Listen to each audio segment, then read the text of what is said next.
Hello guys दोस्तों, Google की तरफ से गूगल एडसेंस के अप्रूवल के कुछ प्रोसेस में बदलाव किया जा रहा है। उसके लेके बहुत इंपॉर्टेंट अपडेट जारी किया गया है और ये अपडेट इसी महीने से लागू हो जाएंगे।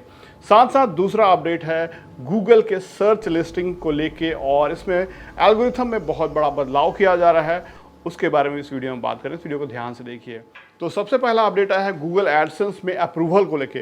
दोस्तों, अब तक से आप अगर वेबसाइट या ब्लॉग का अप्रूवल लेना चाहते थे तो उसमें क्राइटेरिया था, कुछ पॉलिसीज थी उसके अप्रूवल के लिए। अगर आप फॉलो करते थे तो वो आपको मिल जाता था और एडसेंस फॉर कंटेंट उसको कहा जाता है, अगर आप वेबसाइट या ब्लॉग के लिए अप्रूवल लेते हैं तो एडसेंस फॉर कंटेंट में जब अप्रूवल मिलता तो पूरा आपको हर तरीके का अप्रूवल मिल जाता है कि हर तरीके के एड्स आप लगा सकते थे। लेकिन चेंजेस ये किया गया है कि अब एडसेंस फॉर सर्च यानी AFS कहा जाता है, जिसमें कि आपको प्रावधान दिया जाता है कि अपने वेबसाइट के अंदर ही आप गूगल का कस्टम सर्च कर सकते हैं।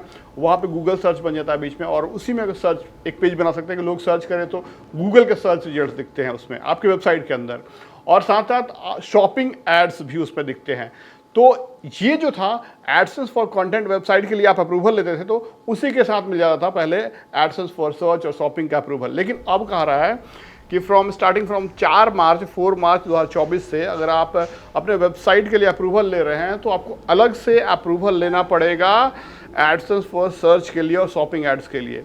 ठीक है, तो ये बात आप ध्यान रखिए। जो पहले से किए हुए हैं उनको कुछ नहीं करना है, लेकिन 4 मार्च 2024 से जो लोग नया अप्लाई कर रहे हैं, जिनको अप्रूवल मिल रहा है, उनको अगर आप चाहते हैं कि हम एडसेंस फॉर सर्च और एडसेंस फॉर शॉपिंग जो है उसका एड्स दिखाएं अपने वेबसाइट के ऊपर, तो आपको अलग से अप्रूवल लेना। ये प्रोसेस आपको माई साइट पे जाके उस तरीके से आपको करना होगा और आपको तब मिला जाएगा। साथ साथ यहाँ पे कह रहा है कि अब एक और चेंजेस किया जा रहा है। जब नया अप्रूवल जब भी मिलेगा तो जो ओनर होगा वेबसाइट का, ओनरशिप आपको वेरीफाई करना पड़ेगा। उसके लिए कुछ पोस्ट में चेंजेस या जो भी कहा जाए, जो ऑप्शन अवेलेबल होंगे वो आपको करके प्रूव करना होगा। बढ़ते हैं दूसरे अपडेट की तरह। बेसिकली इस वीडियो में जितने भी अपडेट्स हैं वो सभी वेबसाइट और ब्लॉग ओनर के लिए है, जो उससे अर्निंग करते हैं उनके लिए कंटेंट क्रिएटर वेबसाइट पे। तो सेकंड अपडेट क्या आता है, गूगल का भी रिसेंटली मार्च में कोर अपडेट जारी किया गया है और काफ़ी बड़ा अपडेट है। इसमें कुछ चीज़ें कही गई हैं एल्गोरिथम चेंजेस के बारे में, और कहा गया है कि अगर आप ये चीज़ें नहीं फॉलो करते तो आपके वेबसाइट को डिरैंक कर दिया जाएगा, लिस्टिंग डाउन किया जाएगा, सर्च में नहीं आएगा या कम आएगा या बहुत नीचे चला जाएगा।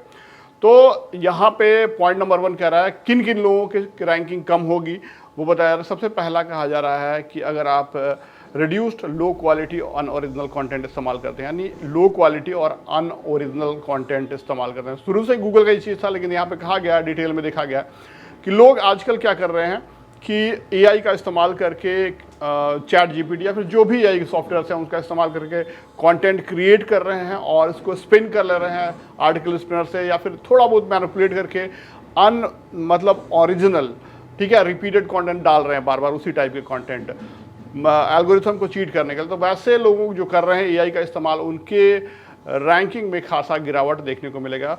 जो अगर इंडेक्स्ड है पेजेस उनको नीचे आएंगे। अब दूसरा चीज़ कहा जा रहा है कि बहुत से लोग समझते हैं कि हम लोग ज़्यादा कंटेंट अगर प्रोड्यूस करेंगे, स्केल्ड कंटेंट एब्यूज़, यानी ज़्यादा से ज़्यादा करेंगे तो हमारे ज़्यादा वेबसाइट पे ट्रैफिक आएगा, ज़्यादा अर्निंग होगी, ज़्यादा रैंकिंग होगी कीवर्ड्स के लिए। तो कह रहा है कि अगर आप ह्यूमन या फिर AI किसी का भी इस्तेमाल करके आप अगर स्केल कंटेंट डालते हैं, बहुत ज़्यादा डालते हैं और जो कि वैल्यू ऐड नहीं करता है, लो क्वालिटी का होता है, तो उस केस में भी आपको अब्यूज़ करेंगे और आपके सर्च लिस्टिंग में आपको डाउन करेंगे। तीसरा कर रहा है साइट रेपुटेशन अब्यूज़, यानी अगर मान लीजिए आपका वेबसाइट बढ़िया है, अच्छा कंटेंट अच्छा रखते हैं, लेकिन एड्स जो थर्ड पार्टी के एड्स वगैरह हो, पैसे कमाने के लिए आप मतलब गैम्बलिंग हो गया या फिर बेटिंग या फिर बहुत बेकार टाइप के एडवर्टीजमेंट आप ले लेते हैं और डालते हैं, तो वैसा ही पकड़े जाने पे आपके रैंकिंग को मतलब डाउन करेगा।